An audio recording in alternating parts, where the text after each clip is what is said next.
The difference between normal tobacco as we use from the cigarette is very, very easy to explain. So here have your lovely cut rack, which we have for a cigarette. So it's cut really wide, like 1 millimeter, and it's relatively dry, say 13%.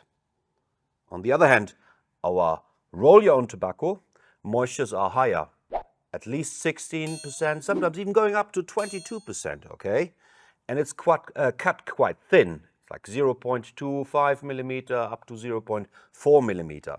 And means the fibers are much longer in this tobacco. This goes down like this.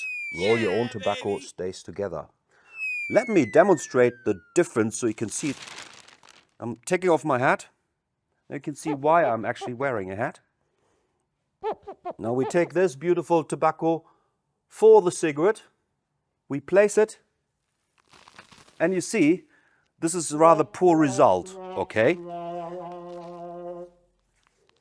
On the other hand, the long fibers of your roll-your-own tobacco stay relatively in shape. And you kind of look almost like you have hair, sexy, like this. Now you might ask yourself, how do we achieve these beautiful long strands of tobacco? We have to buy our tobacco in a specific form to achieve that. Because we want long fibers, we need big pieces of leaf. For example, you look at the leaf structure, it's always the same. You've got in the middle the midrib or stem. On the base, the stem is very thick. It tapers out towards the tip. At the base, you have very little lamina on the side. Then here is a lot. And here at the bottom, the leaf is pointy, but the midrib is very thin.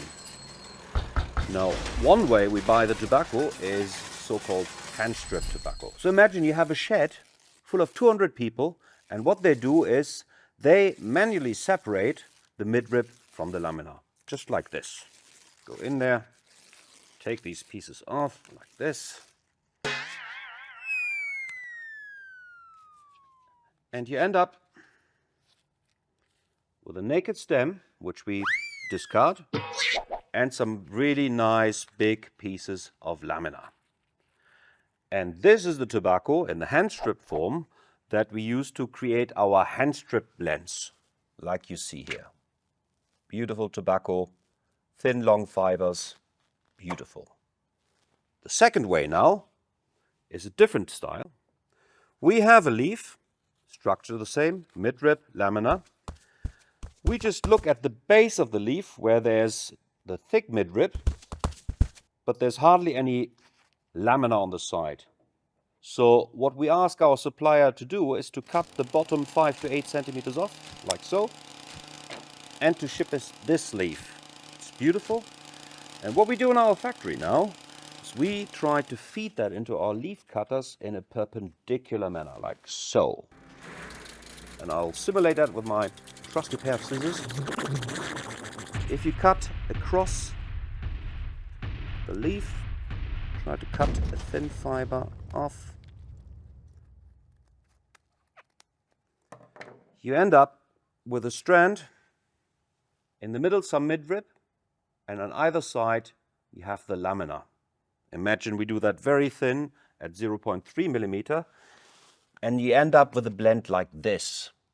This is a bird's eye blend because you see these bird's eyes are actually the midrib that has been cut through.